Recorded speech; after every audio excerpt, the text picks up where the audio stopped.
Joy Sri Ram. Welcome again to a new session to all my champions. Today in this session we are going to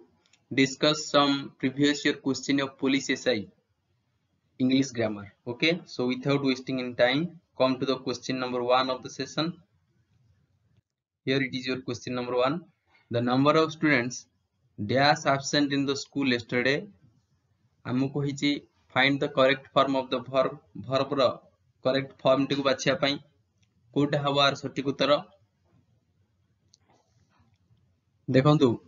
ଯେତେବେଳେ the number of ଆସିଯାଏ ତାପରେ ଯୋଉ noun ଟେ ଆସେ ହେଲା କି ସେ ନାଉନ୍ ଟି କଣ ହୁଏ ନା ପ୍ଲୁରାଲ ହୁଏ ଏବଂ जो verb टे noun पर आसीबो सेटा कोन आसीबो ना सिंगुलर आसीबो एटा हो जोटे रूल से रूल अनुसार एठी was आसीबो सठिक उत्तर क्लियर तनु द नंबर पर जो noun टे आसे प्लुराल noun आसे किंतु verb टे सिंगुलर आसे क्लियर जदि द नंबर ऑफ नई जदि हेतंता a number of the number of न आसे जदि हेतंता a number of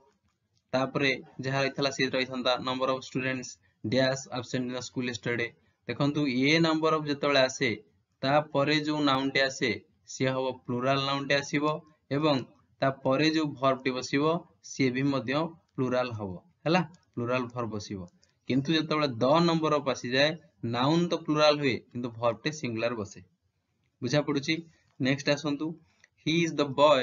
who dash me books find the correct form of the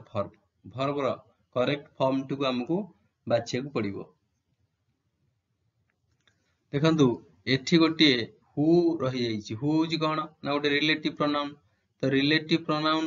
एठी जतळे रही जाईची एठी को वर्ब टे बसिबा ना वर्ब टा सबले आर एंटीसीडेंट पई बसिबो एंटीसीडेंट के जस्ट आर पूर्वरु थिवा नाउन पई वर्ब टा यूज हबो तो पूर्वरु थिवा नाउन टे होजी के ना बॉय बॉय होजी सिंगुलर ना प्लुरल ना सिंगुलर तेन ओटी सिंगुलर वर्ब बसिबो एमान भितर सिंगुलर वर्ब टे के ना गिव गिव्स तेन गिव्स होजी सिंगुलर वर्ब टे ना नाही तेणु ऑप्शन सी हम राइट आंसर आपन कहिबे गिव टा काई हेलानी ना गिव टा हो जोटे प्लुराल वर्ब देखंतु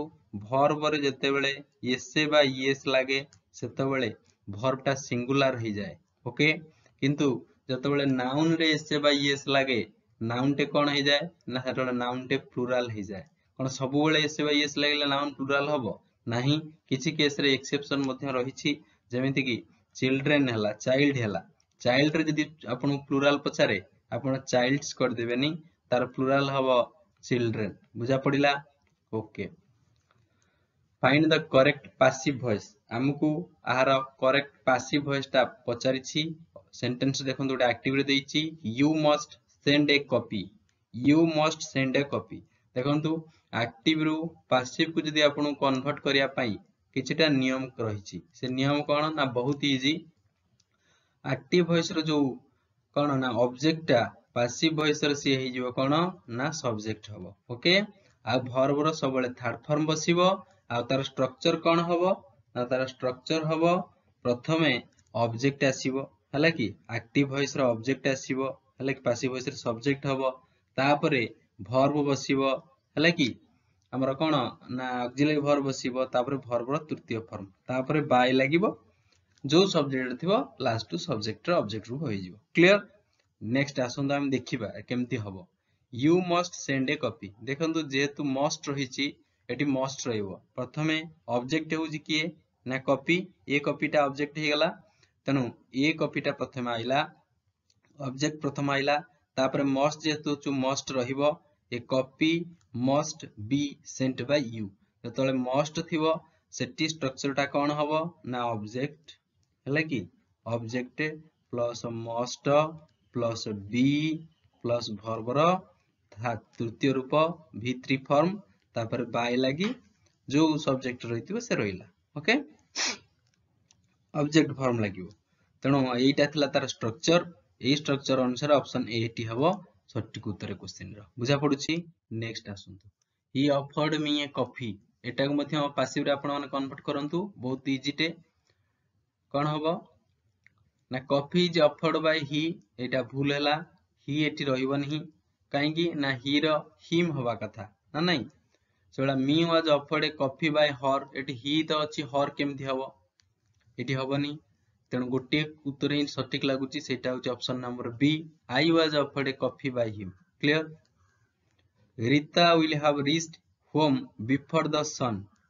हमकु वर्ब रो करेक्ट फॉर्म बाछियार अछि Rita will have reached home before the sun कोन कहिची ना रीता ता घरे पहुंची सारिथिबो कोन ना सूर्यास्त पूर्वरु बिफोर द सन सेट्स हबो तेणु ऑप्शन सी हला क्वेश्चन सठिक उत्तर नेक्स्ट आसंतु open all the doors convert into passive आकु हमें पैसिव रे कन्वर्ट करिया पड़िबो देखंतु जतबेले इंपरेटिव सेंटेंस आसी जाए इंपरेटिव सेंटेंस कोन जो सेंटेंस रे आदेश दबा कथा जणा पड़े ऑर्डर दबा कथा जणा पड़े ओके काकु विश करिया कथा जणा पड़े तो एटा इंपरेटिव सेंटेंस आसे इंपरेटिव सेंटेंस रे स्ट्रक्चर टे कोन आसे ना इंपरेटिव सेंटेंस रे स्ट्रक्चर टे प्रथम लेट आसीबो तापरे ऑब्जेक्ट आसीबो तापरे बी लागिबो तापरे वर्ब रो तृतीय रूप आसीबो क्लियर तो एई स्ट्रक्चर अनुसार प्रथम तो लेट आसीबो एठी ऑब्जेक्ट टा किए देखंतु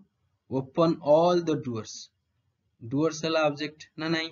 तेणु लेट प्रथम लागिला ऑब्जेक्ट लागिला लेट ऑल द डोर्स हला एठी ऑब्जेक्ट तेणु ऑब्जेक्ट लेट परे ऑब्जेक्ट लागिला ऑल द डोर्स बी तापरे आसीबो बी आसीला वर्ब रो तृतीय फॉर्म वर्ब थिला ओपन तार थर्ड फॉर्म ओपनड होई जिवो तेणु ऑप्शन ए हबे क्वेश्चन रो सठिक उत्तर next he is good dash physics हमगु सठिक प्रीपोजिशन काढिबार अछि बसेबार अछि देखंतु गोटे होची आर्ट आपण माने कोन ना चाइल्डहुड मध्ये पढिथिबे जतबेले गुड आसे गुड आर्ट कुहा जाय बैड आसे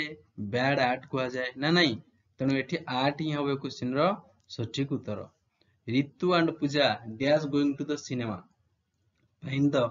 correct form of the verb Ritu आ पूजा देखंतु दीटा नाउन जतबेले एंड द्वारा जोड़ी हुए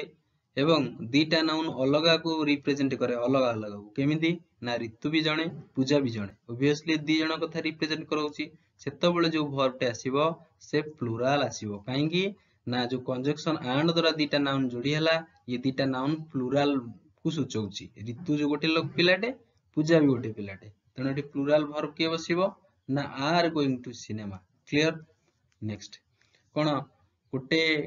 कंजक्शन द्वारा तो दीटा नाउन जोड़ा होंती हला कि एंड द्वारा दीटा नाउन जोड़ा होंती सेतबेले कोन सब बेले प्लुराल वर्ब बसे नाही आर किछि एक्सेप्शन मध्ये रहिछि वाक्य रो सेंस को बुझियो पड़ियो वाक्य कोन कहूछि नेक्स्ट देखंतु the principal and the teacher dash gone हमको वर्ब रो करेक्ट फॉर्म बाछिया को अछि देखंतु एठी मध्ये कंजक्शन लागिछि एंड एपटर अछि प्रिंसिपल एपटर अछि टीचर एटा प्रिंसिपल गोटे नाउन तापर गोटे आर्टिकल अछि टीचर गोटे नाउन तापर मध्ये गोटे आर्टिकल रहिछि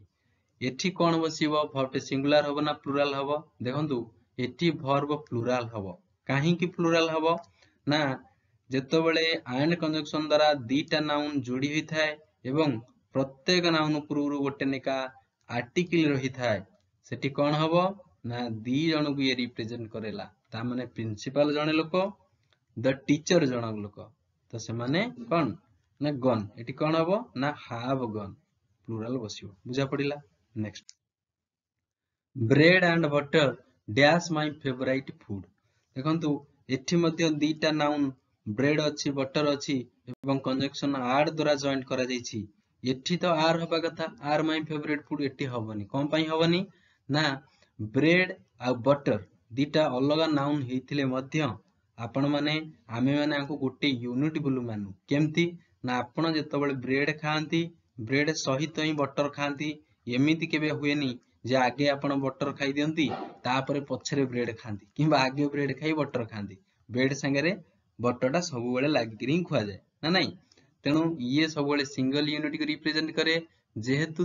दीटा सिंगल यूनिट को रिप्रेजेंट कला तेणु सब्जेक्ट एटी सिंगुलर हे गला सब्जेक्ट सिंगुलर हे गला वर्ब बहुत वर्ष पूर्व सब्जेक्ट सहित एग्रीमेंट कर रखिछि तू जदी सिंगुलर हो मो पाखरे सिंगुलर वर्ब बसेबी तू जदी प्लुराल हे जु मो पाखरे प्लुराल वर्ब टे बसिबो तेणु एटी सिंगुलर हबो bread and butter is my favourite food से बेला rice and curry is my favourite dish तार मु कहबी एटा मध्ये ठीक काहे कि ना राइस एंड करी एठी राइस एठी करी दीटा नाउन आन द्वारा जोड़ा आइछि किंतु ये मध्ये गोटे को रिप्रेजेंट करिस केमती ना आपण भात खाइला बेले तकारी सांगरे ही खाउछंती तो करीटा को तो अलग खाऊना कि आगे भात खाई तापर करी खाऊना तेणु दीटा गोटे को रिप्रेजेंट करोछि तेणु एटी सिंगुलर वर्ब बसिबो इज लागिवो okay rice and curry is my favourite dish dengue has dash in Bangalore हमको करेक्ट फ्रेजल वर्ब काढिबार अछि देखंतु break up break into break out break down आपण माने जानिथिबे एटी सठिक उत्तरटी कोन हबो ना ब्रेकआउट डेंगू हैज कोन ना ब्रोकआउट इन बेंगलोर ओके एटा हवा कोन हवा कथा ना broke out break out no broke out break broke broken break रो सेकंड फॉर्म कोन हबो ना ब्रोक थर्ड फॉर्म कोन ना ब्रोकन तो एटी ब्रोकआउट हवा कथा मन रहिला तो ऑप्शन सी हबो राइट आंसर आपण मनर क्वेश्चन उठुथिबो जे ब्रोकआउट रो अर्थ कोन ना ब्रोकआउट रो अर्थ होउची अचानक गोटे निर्दिष्ट जगह रे व्यापी जीवा हला कि धर होइजा हला कि मलेरिया हला डेंगू हला ये हठात कौन हुए गोटे गोटे जगह रे ये करे कौन ना स्प्रेड करे से हठात स्प्रेड हो जीवाकू तार फ्रेजल वर्ब होउची कौन ना ब्रेकआउट कहा जाए clear several species dash because of climate issue एठी मध्यम फ्रेजल वर्ब पचारिछि हमकु बाहर करिवार अछि सेवरल स्पीशीज कौन हेछि ना सेवरल स्पीशीज डाइड आउट हो जाइछि कौन हो जाइछि ना सेवरल स्पीशीज डाइड आउट हो जाइछि तेणु ऑप्शन बी हबे क्वेश्चन सठिक उत्तर डाइड आउट अर्थ कौन ना देखंतु कौन ना विलुप्त हो जिबा धीरे धीरे विलुप्त हो जिबाकू डाइड आउट कुआ जाय विलुप्त बुझी पारुचंती विलुप्त हो जिबा आर अर्थ होउची सेवरल स्पीशीज विभिन्न प्रकार प्रजाति धीरे धीरे विलुप्त हो गलानी काहेकि ना बिकॉज ऑफ क्लाइमेट इश्यू हला कि माने हमरो क्लाइमेट जलवायु परिवर्तन जोगु विभिन्न प्रकार स्पीशीज टा विलुप्त हो गलानी आपण माने एबे आउ कोन जो सागुना रहिला भलचर को आपण देखियो पाउचंती पाउ नथिबे काहेकि ना ए क्लाइमेट चेंज एमिति परिवर्तन घटिची तांकर जीवन शैली टोटल नष्ट कर देइची तांकर संख्या vulnerable अच्छी almost खत्म हो गलानी next we should dash corruption find the correct phrasal verb we should dash corruption हमु कोन करियार अछि ना करप्शन को टोटली बंद कर देबार अछि किबा समाप्त कर देबार अछि ता पई सटीक फ्रेजल वर्ब ता होछि do away with we should do away with corruption ता माने करप्शन को कोन कर देबार अछि ना एंटायर क्लोज कर देबार अछि समाप्त कर देबार अछि फिनिश कर देबार अछि हला okay let us try to agree dash a date हम प्रीपोजिशन पचारिछि एटी कोन हबो ना let us try to agree dash a date at on हबो काहे कि हबो ना ये गोटे निर्दिष्ट भाव रे पर्टिकुलर डेट कथा से माने कहउछंती एई डेट को समाज राजी होबा दरकार फिर से माने किछि फंक्शन करिवे कि को जगह को जीवा चाहउछंती तो let us try to agree on a date okay तनो ऑप्शन सी हबो right answer until the train dash the signal it will not leave the station find the correct verb देखंतु एटा हमर आसीछि कंडीशनल सेंटेंस रु conditional sentence रो type 1 रु आसुछि कोन ए कहिछि ना जदी main clause रे will लागिला ता माने मेन क्लॉज रे जदी सिंपल फ्यूचर यूज हला ताल if क्लॉज रे कोन हबो ना प्रेजेंट सिंपल रो व्यवहार हवा उचित तेनु मेन क्लॉज रे अछि कोन ना it will not leave the station future simple रहिछि सिंपल फ्यूचर व्यवहार रहिछि तेनु एठी कोन हबो until the train gets the signal it will not leave the station clear everyone likes dash comfortable lifestyle देखंतु आर्टिकल हम पचारिछि दीटो लागिबो नाही बाकी रहला आन एठी लागिबोनी काहे कि ना एठी कोनोसी भावल रो उच्चारण हो नाही तेनु ये हबो क्वेश्चन सटीक उत्तर everyone likes a comfortable lifestyle dash Diwali is a good festival Diwali is a good festival dash Diwali एठी कोनोसी आर्टिकल लागिबोनी काहे कि ना ऑलरेडी मीनिंगफुल रहिस वाक्यटी Diwali is a good festival तेनु ऑप्शन डी हबो right answer iron is dash useful metal एठी कोन हबो देखंतु यूजफुल आपण यू भाबी कि एठी आर्टिकल आन लगेबेनी काहे कि ना जतला आपण यूजफुल लिखुचंती प्रोनाउंसिएशन टा यो आसुची ना नाही तेनु एठी कोनोसी भावल रो उच्चारण हो नाही तेनु नो हमरा कोन लागिवो ना ए लागिवो iron is a useful metal आशा करूची वीडियोटी भल लागिथिबो बहुत धन्यवाद लास्ट जाय देखुथिबारु चैनल टी एबे ही सब्सक्राइब करंतु एवं बेल आइकन टी प्रेस करंतु वीडियो टी लाइक करियो जमा भी भूलिबे नाही God bless you all thank you so much.